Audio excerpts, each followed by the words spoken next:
qué estamos haciendo y por qué lo estamos haciendo. Hace ya 10 años que soy asesor financiero, que me dedico a asesoría financiera. ¿Y qué es el asesor financiero? O sea, el asesor financiero implica ayudar a las personas a tomar decisiones respecto a qué hacer con el dinero. Entonces, hoy, en este primer vivo que trabajamos con los chicos del equipo, es hablarles de qué es el dinero, qué es la inflación, en qué afecta el dólar y demás factores de la economía y en la inflación y los salarios, en lo que se refiere a eso, a la inflación, y qué herramientas podemos utilizar para aprovechar a nuestro favor respecto a cómo combatir esta cuestión en particular, que es el tema de la inflación. Entonces, vamos a arrancar desde este primer tema, que es, bueno, así como era el título de hoy, era Así están las cosas, y voy a compartirles, y a medida que se vayan conectando vamos a poder ir profundizando la situación. Bueno, desde ya, muchas gracias por ver. Si quieren, pongan la campanita y sigan la conexión. Pueden opinar, pueden consultar, pueden participar. Esto está abierto para que sea un ida y vuelta en muchos aspectos. Y hoy lo que vamos a arrancar es justamente hablando del primer aspecto, que es el tema de la inflación. Nosotros hemos tenido a lo largo de la historia argentina, y por eso el gráfico arranca con 2017, que es el dato más viejo que tienen los informes recientes, los informes a los que se puede acceder a priori en el INDEC, cómo ha evolucionado. Vamos a ver, en el gráfico de la izquierda, en la vertical, el valor de la inflación que alcanzó interanualmente, o sea, medido en los últimos 12 meses. Para más o menos abril, mayo de 2024, la inflación estaba llegando al 300% anual. Y en enero del 2024, la inflación estaba alcanzando el 25% mensual. Entonces, el gráfico azul, que tiene más picos, va a ser el de la derecha, que está entre el 0 y el 25%. Y el gráfico rojo va a estar con el de la izquierda, que es el interanual, entre el 0 y 300%. ¿Para qué nos sirve saber esto? ¿Cuál es el valor de conocer esta información? O por lo menos para poder sacar una conclusión rápida y que sea útil. La inflación ha ido subiendo a lo largo del tiempo, de 2017 a hoy, sin parar. No se ha podido corregir y ha sido un problema que se ha ido incrementando. Cuando cambia la administración, que es sobre esta puntita, vamos a agrandar para que se vea mejor, no la hagan ahí. En esa puntita, ese era sobre el final de la administración de Alberto Fernández con Sergio Massa como ministro de Economía. Ahí lo que empezamos a tener fue inflaciones de 2 dígitos mensuales. Con el primer mes, después de Milei, en diciembre, que la inflación fue del 25, en enero del 24, que fue del 20, y así que fue bajando, lo que tuvimos fue como un delay, un corrimiento en el tiempo de lo que era la inflación mensual y la inflación interanual. Entonces, mientras la inflación mensual bajaba, la inflación interanual seguía subiendo. Luego de un tiempo donde ya la inflación mensual era menor que la que había años antes, entonces la inflación interanual también empezó a bajar y empezó a bajar fuerte. Nosotros acá tenemos que tomar dimensión de que en un año se bajó la inflación interanual del 300% al 50%, a menos del 50%. Eso es un montón. Hay un economista inglés, que ya falleció, Milton Friedman, que hizo un análisis, y hay un video muy bueno que recomiendo buscar y ver, sobre cómo combatir la inflación, y usa el ejemplo de Japón. Japón, y eso fue algo que le pasó a muchos países del mundo, pero en Japón en particular, que lo usa de ejemplo, tuvo un momento de inflación desastrosa del 25% anual.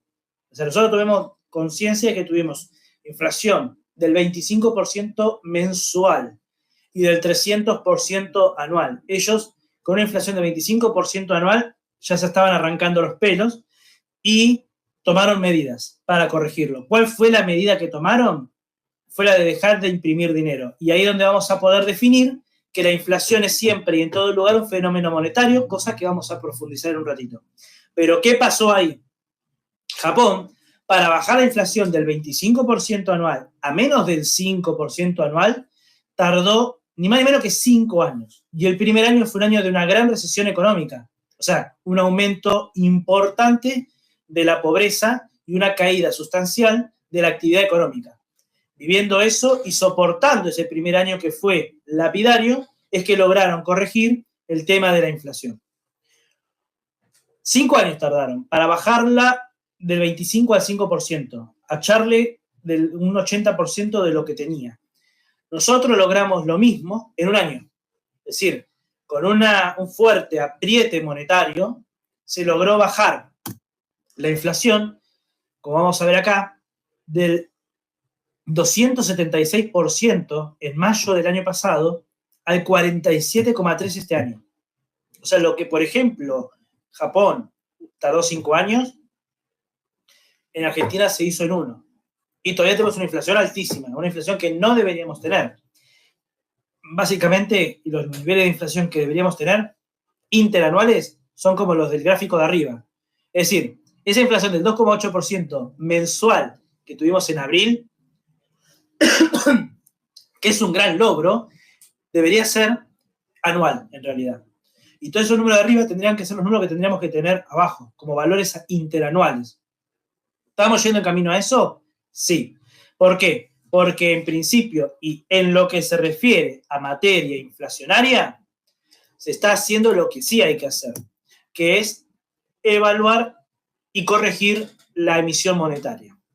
Este gráfico es un gráfico de la base monetaria que tiene la economía argentina, que tiene que ver con la impresión de dinero que hace el Banco Central.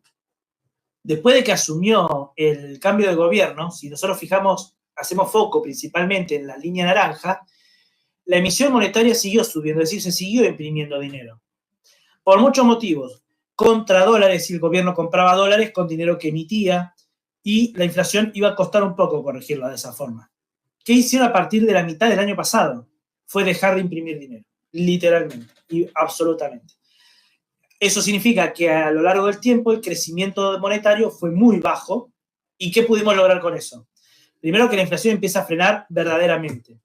Y como la inflación es siempre y en todo lugar un fenómeno monetario, a partir de mitad del año pasado hasta los próximos 2 años es lo que tardaría la economía argentina en enviar toda esa masa de billetes, de dinero impreso e inventado a la economía real, a la economía de la comida, de la ropa, de la construcción, de la industria, de todo lo que las personas hacen para poder vivir. Ahí es donde se pone la verdadera creación de riqueza y lo que implica, por ejemplo, eliminar la pobreza, no imprimir dinero. Y acá vamos a definir muy bien entonces qué es la inflación. La inflación primero es la suba generalizada de todos los precios de una economía. Es decir, si en una época de una sequía especial donde se cultivan los morrones, no hay morrones y sube el precio de los morrones, no significa que eso se convierta en inflación, porque subió el precio de un solo bien de la economía. Ahora, si todos los precios, todo el tiempo, están subiendo, entonces estamos hablando de inflación, una suba generalizada de los precios en la economía. ¿Cuál es la causa de eso? Ahí va a haber 2 grandes corrientes.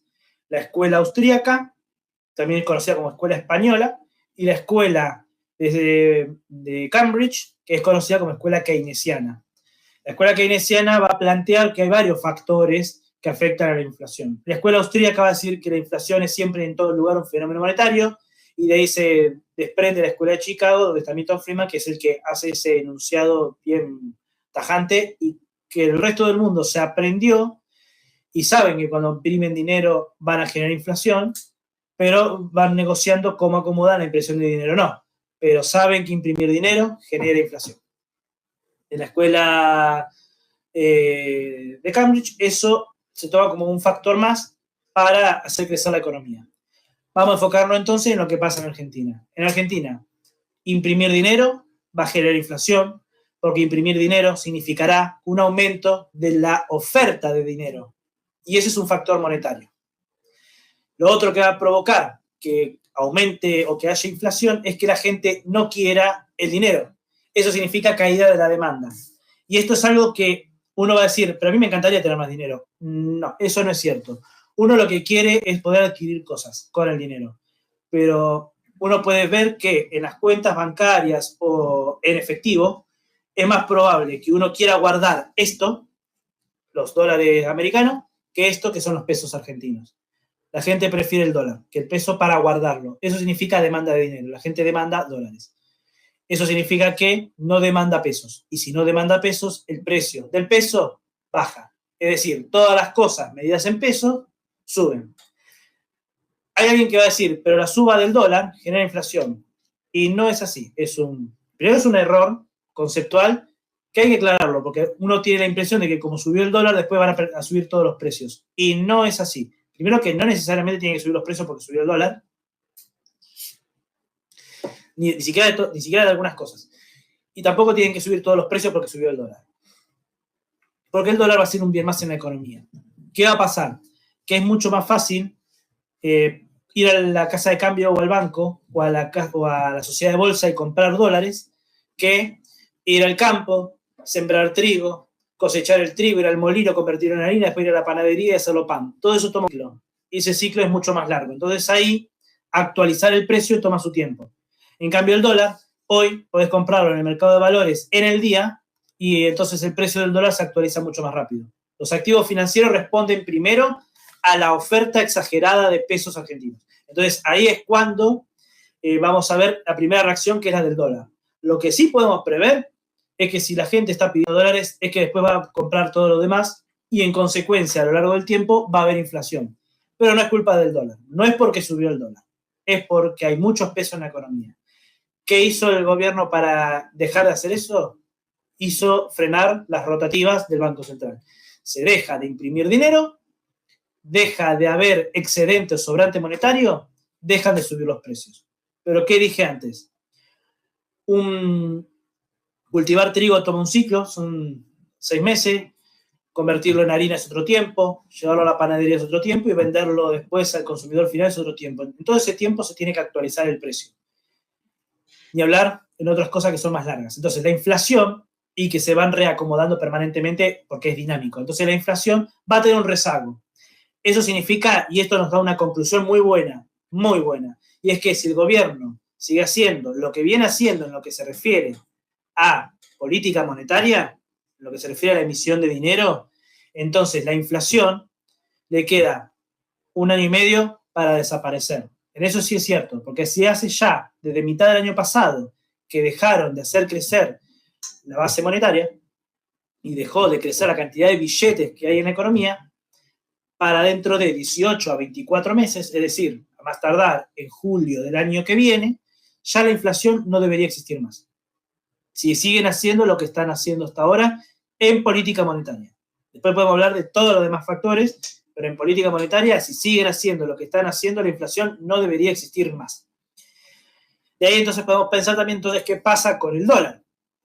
Porque hemos visto que cuando se liberó el cepo hace un mes, el dólar oficial subió un poquito, subió un 10% más o menos y después corrigió y hoy está en precios relativamente, uno diría, baratos, y lo de baratos es con muchas comillas, porque no hay forma de saber qué precio puede tomar el dólar al día siguiente, como el de cualquier otra cosa.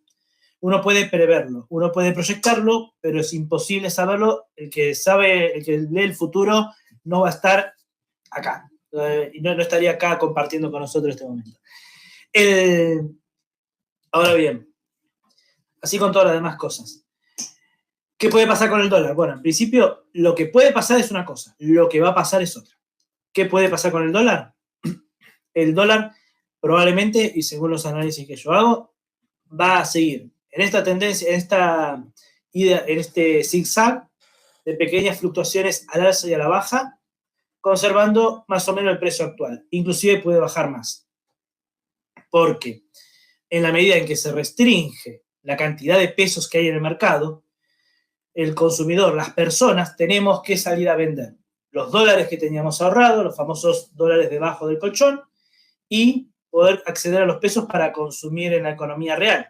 Entonces, o empezar a transaccionar en dólares, que es lo que el gobierno está tratando de que las personas empiecen a hacer. Pero si no, uno vende los dólares, compra los pesos y sale con los pesos a consumir.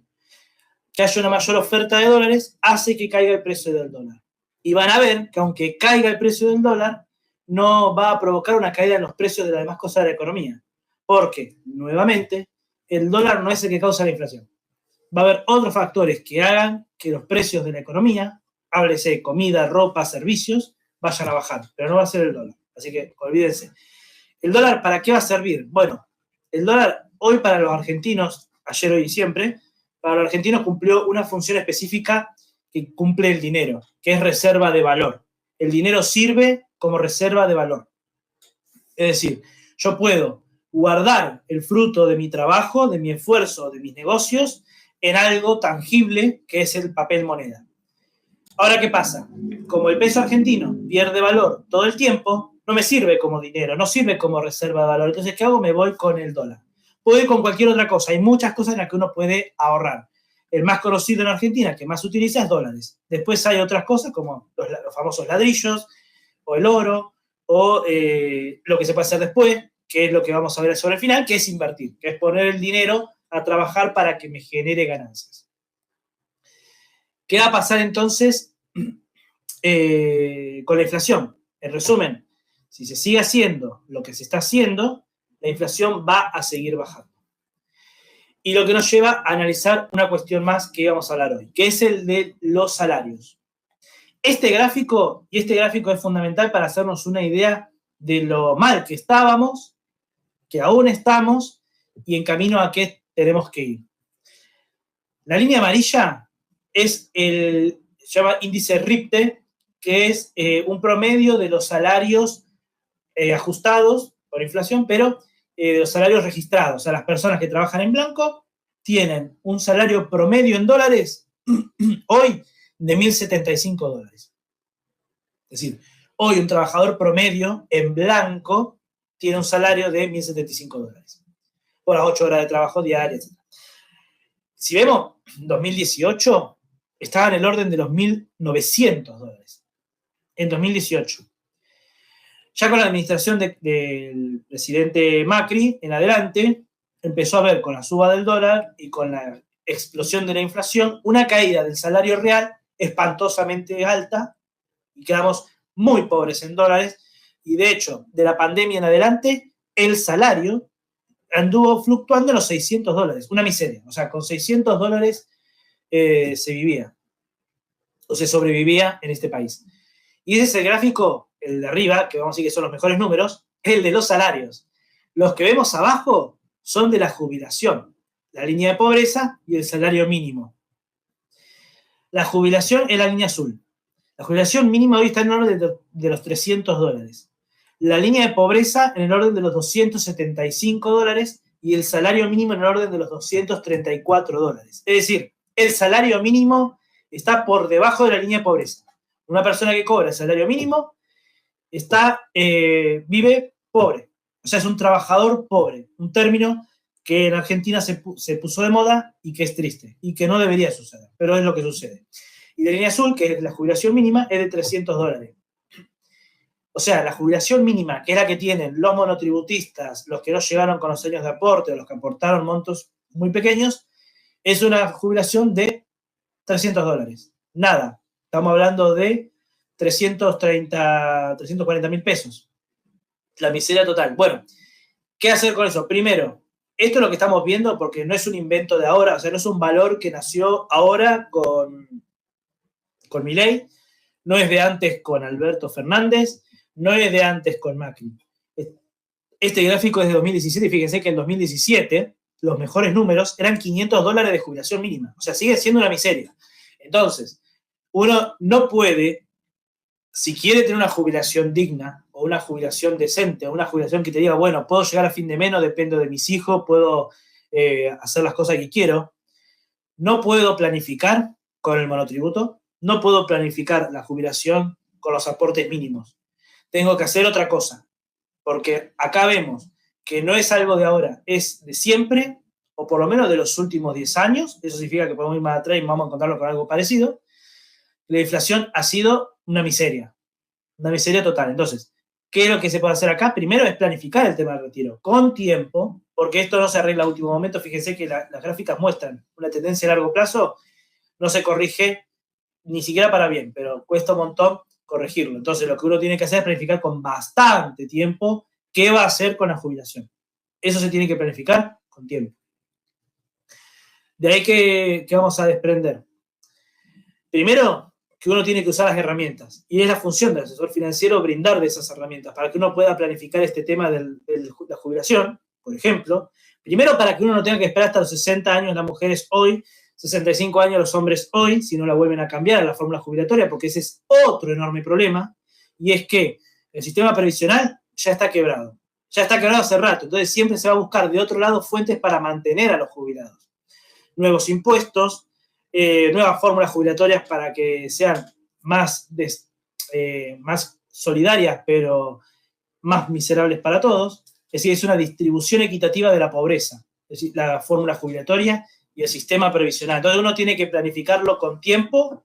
Cuanto más tiempo es mejor, porque uno llega con mejores números y menos sufrido, porque uno tiene que destinar menos a ese tema de la jubilación, pero va a poder alcanzarlo. Y va a poder alcanzarlo de forma mucho mejor que lo que te propone el sistema previsional. Solo para dar un ejemplo, en las proyecciones con las que trabajo, uno ahorrando 25 años en lugar de los 30 años mínimos de aporte. Con el mismo monto, uno puede ahorrar 5 veces más. Si uno puede tener una jubilación 5 veces más grande, si lo hace por su cuenta, ahorrando el equivalente de lo que uno destina al sistema previsional público. Y encima, si el sistema previsional público tarda 30 años y te pide, si no cambia la edad jubilatoria, te piden que esperes hasta los 60 o 65 años. Entonces uno lo puede hacer. Arrancaste a los 20, a los 45, podés tranquilamente pensar en que no necesitas vivir de tu trabajo, sino que podés trabajar porque te gusta o porque querés encarar actividades laborales que no son remuneradas, o podés desarrollar tu proyecto de vida de muchas otras formas, pero no estás trabajando por obligación. Esa es una gran ventaja cuando uno planifica con tiempo. El que arranca a los 25 se podrá jubilar a los 50. El que arranca a los 30 se podrá jubilar a los 55. Con 5 veces más que el sistema previsional. Estamos hablando de que uno puede irse con $1.500 con $1.500 en vez de 300, simplemente porque en vez de pensar en el sistema previsional público, lo hizo por su cuenta. Esa es la principal ventaja de que uno planifique la jubilación por su cuenta. Cosa que se puede hacer, y por eso, los invito a escribirme, a consultar, porque para eso vamos a poder planificar justamente con tiempo y eficazmente una jubilación digna. ¿Qué sucede después? ¿Qué hacemos cuando uno quiere comenzar a invertir, a ahorrar y demás? O sea, ¿qué hacemos con ese dinero que uno va ahorrando, invirtiendo? Se pueden hacer muchas cosas. Hoy les voy a contar un poquito y por arriba 2 cosas esenciales. Lo que es la renta fija en Argentina, las inversiones de renta fija y las inversiones de renta variable. Y una cosa más para aclarar antes de pasar a la siguiente filmina.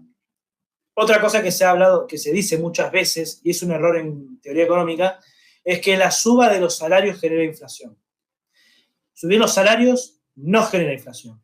Los salarios, desde el punto de vista económico, son un valor más, un precio más en la economía. Por eso se pagan salarios. Tienen un valor que es subjetivo, pero tienen un precio que se mide en unidades monetarias. Y la suba de los salarios no genera inflación. Cuando alguien, y generalmente es un político el que dice que la suba de salarios genera inflación, está mintiendo. Porque la inflación, como demostramos antes, va a ser siempre un fenómeno monetario. Una cuestión de que hay más o menos dinero pedido o gastado en la economía, pero no los salarios. Entonces, tranquilamente se puede hablar de que deberían y van a subir mucho los salarios en cuanto se recupere la economía, que eso sí es un factor que afecta a los salarios, en el futuro. De hecho, vamos a ver que desde mitad de 2024 en adelante los salarios empiezan a subir en dólares. Entonces, en el futuro van a mejorar mucho más si la economía se termina de recuperar. y eso no va a generar inflación. Es decir, vamos a ver que hay salarios mucho más altos en el futuro. Si todo sigue en política económica como lo están haciendo, va a haber salarios mucho más altos en el futuro y no por eso va a haber un aumento de los precios en general, no va a haber una inflación.